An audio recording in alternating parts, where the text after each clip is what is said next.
안녕하세요. 오늘은요, 저기 두 번째 시간, 앞으로의 기독교의 흐름? 앞으로의 어떤 기독교의 흐름, 미래 진단이죠. 미래 예측이라고 할 수 있을까요? 두 번째 시간으로, 집사가 안수를 줘도 괜찮은 시대가 올 수 있다. 이런 부제를 한번 달아봤습니다. 여러분은 어떠신지 모르겠지만은 저는요, 항상 그게 의문이라면 의문이었거든요. 사도행전 8장 26절에서 40절을 한번 읽어보시기 바래요. 사도행전 8장 26절 40절은 빌립 집사가 지나가던 이디오피아 내시에게 안수를 주는 장면이 나오죠. 그죠?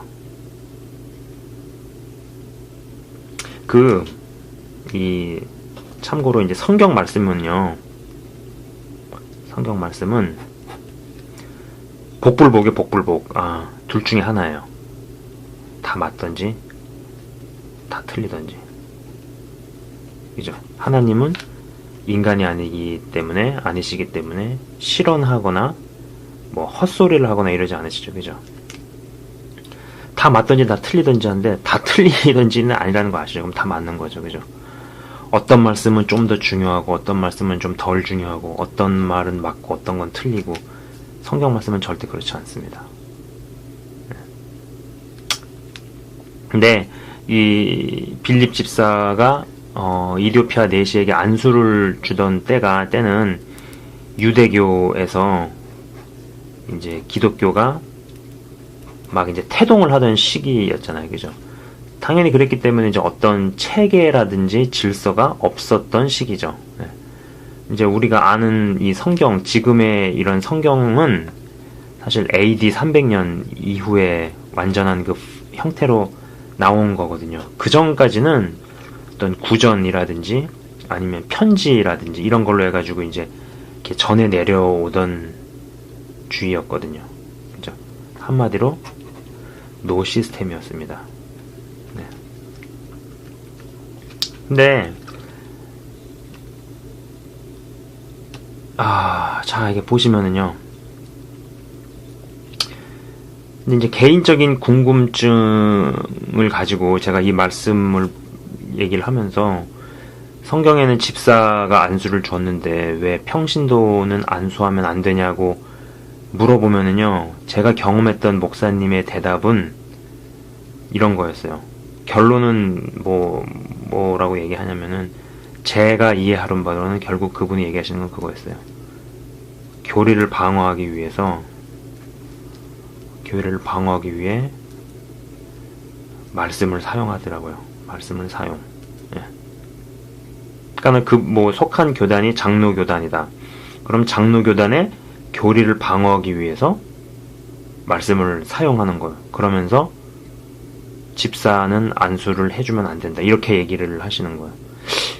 들으면서 결국은 그건 거죠. 그럼 교리가 말씀보다 높나? 이런 거죠. 그죠? 마치 동성애를 옹호하기 위해서 인권을 주장하기 위해 이제 말씀을 사용을 하는 거죠. 나는 예수 믿는 동성애자인데 하나님은 인간 모두를 사랑하신다.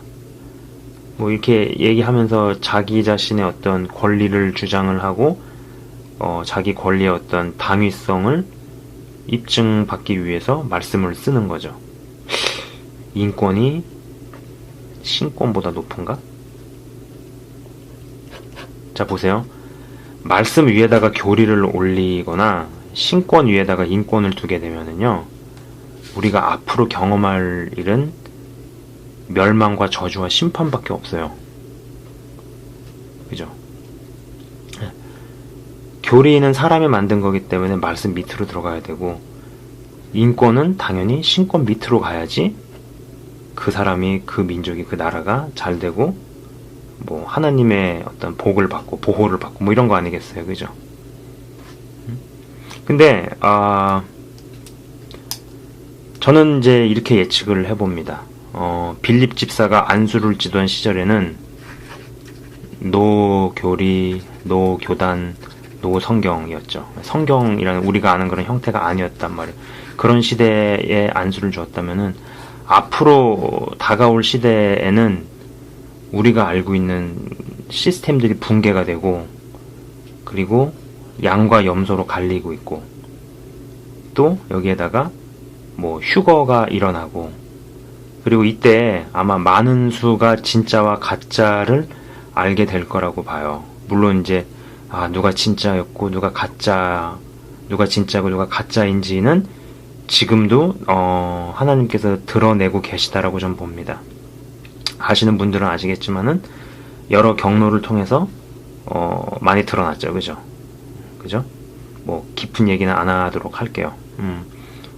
아무리 뛰어나고 유명한 목사님이 이 휴가가 벌어지게 되면은 온갖 얘기를 하고 온갖 변명을 할 거예요. 그렇지만은 만약에 자기 가족 중에, 아니면 친한 친구 중에, 아니면 친한 어떤 사람들 중에 사라진 사람을 경험한 사람들은 두 번 다시 그 교회로 돌아갈 수가 없죠. 그죠? 굉장한 사람들의 이동이 있을 가능성이 큽니다. 그러고 나서 이제 결정적인 어떤 핵심이 이제 베리칩이겠죠. 그죠? 아마 대형 교회라든지 교단이라든지 이런 데서 하나님 말씀이 아닌 아마 베리칩 세일즈를 하게 될 것으로 예측을 한번 해볼 수 있어요. 그죠? 전 이거를 3 스트라이크 아웃이라고 봐요. 하나는 처음에는 뭐 종교다원주의 내지는 동성애 이런 것으로 이제 막 진짜 이게 진짜고 이게 가짜면은 막 진짜와 가짜가 막 이렇게 막 흔드시고 계신다면은 휴가가 되게 되면 이 정도 더 떨어지게 되겠죠. 그죠? 그러다가 베리칩이 되면 완전히 떨어지게 되는 거죠. 이런 시대가 오게 되면은 비로소 사도행전에서 아까 그 봤던 그 빌립 집사가 안수를 주는 장면이 다시 글로 돌아가게 될 거라고 봅니다. 그리고 이제 베리칩이 시행을 하게 되게 되면은 매매를 하게 되지를 못하니까는 당연히 도시를 번하고 귀농을 한다든지 뭐 이런 식으로 당연히 가게 되겠죠. 그렇게 되면은 초대교회, 예를 들면 사도행전 4장 32절에서 37절 말씀, 물건을 서로 통용하고 서로 나누어 쓰는 그런 장면이 이루어질 거라고 저는 생각을 해봅니다. 사도행전을 옛날부터 이렇게 읽으면서 그게 항상 궁금했었어요. 아니 집사가 안수를 여기는 주는데 왜 집사가 안수를 못 주지? 이런 부분. 그리고 또 이제 사도행전 4장 32절을 보면은 물건을 서로 나눠 쓰고 서로 이제 통용하고 나누어 썼잖아요. 근데 왜 교회에서는 이런 거를 이뤄내지를 못하지? 이런 게 궁금했었는데 아마 이제 이런 것들이 더 일어나게 되면은, 본격적으로 일어나게 되면은 그런 사도행전의 형태로 갈 수밖에 없다라는 거죠. 네. 그죠? 이때가 될 때 아마 비로소 사도행전 4장 32절 37절 그리고 사도행전 8장 26절에 40절 26절에서 40절 말씀이 이루어지게 될 거고, 아마 이때가 되면은 어마어마한 능력 시대가 열릴 것으로 예측을 해봅니다. 예. 그러니까는 예전에는 어떤 교리라든지 교단이라든지 이런 것들이 시스템이 없었기 때문에 집사도 안수를 주는 게 가능했다라면 앞으로 다가올 시대에는 이런 시스템들이 붕괴가 되고,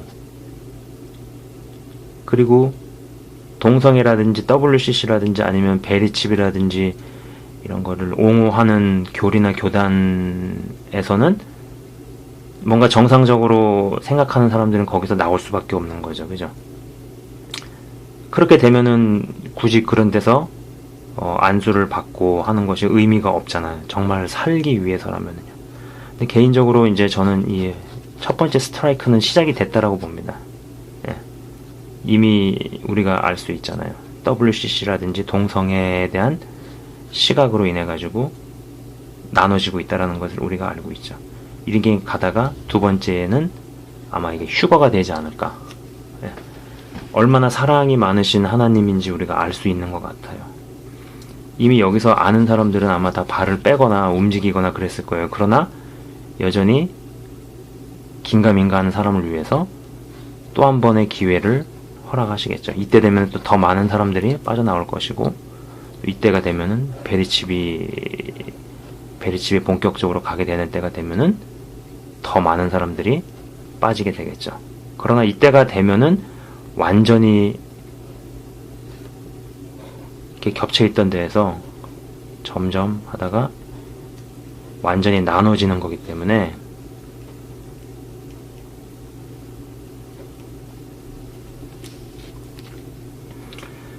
여기는 첫 번째, 그 다음에 두 번째 휴거, 세 번째 베르칩, 완전히 나눠지는 거기 때문에 이때는 정말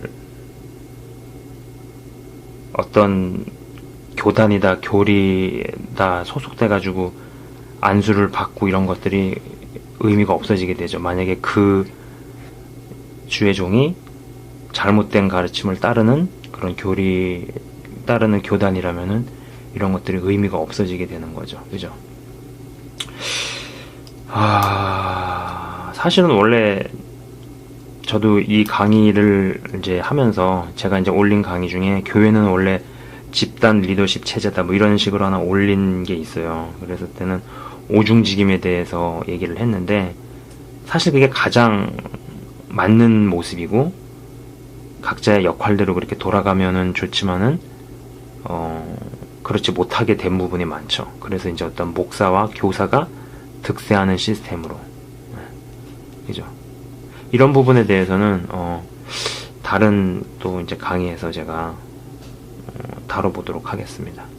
자, 이제 결론적으로 저는 항상 궁금했던 그런 부분이 사도행전에서 집사가 안수를 주는 거, 그리고 이제 집사가 안수를 주는 대목을 가지고 물어보면은 똑바로 대답을 해주는 분들이 별로 없었다라는 거. 그리고 그들의 대답이 결국은 그거였어요. 교리를 방어하기 위해서 말씀으로 둘러대는 어떤 이런 부분들. 그러나 물론 교리라는 것이 좋은 기능도 했지만은,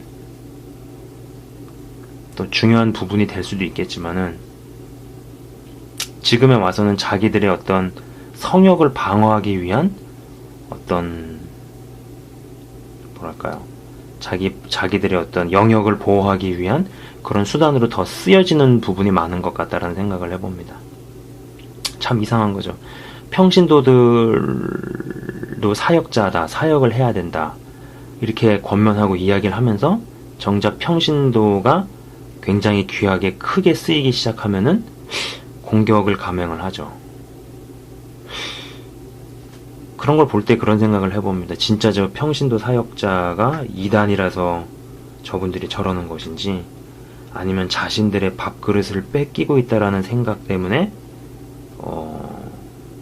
저렇게 씹어대고 공격을 하는 것인지, 그 판단은 한번 여러분들이 잘 해보셨으면 좋겠어요. 많은 부분에서 저는 그렇게 좀 보일 때가 많아요.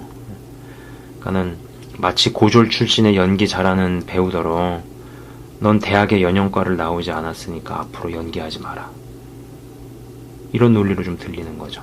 얼마나 이게 우습습니까? 예. 그죠? 그래서 이제 제가 또 나름 예측해보는 어떤 그런 미래, 어떤 기독교에서는 옛날에는 이런 것들이 교리나 교단이나 어떤 성경이 갖춰지지 않았기 때문에 집사도 안수를 줬다라면은, 앞으로에서는 이런 시스템이나 교리나 교단이 무너지고 붕괴되고 있어도 의미가 없는 시도를 접어든다라는 거죠.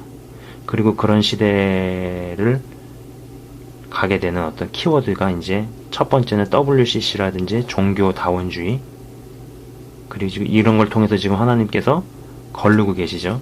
그죠?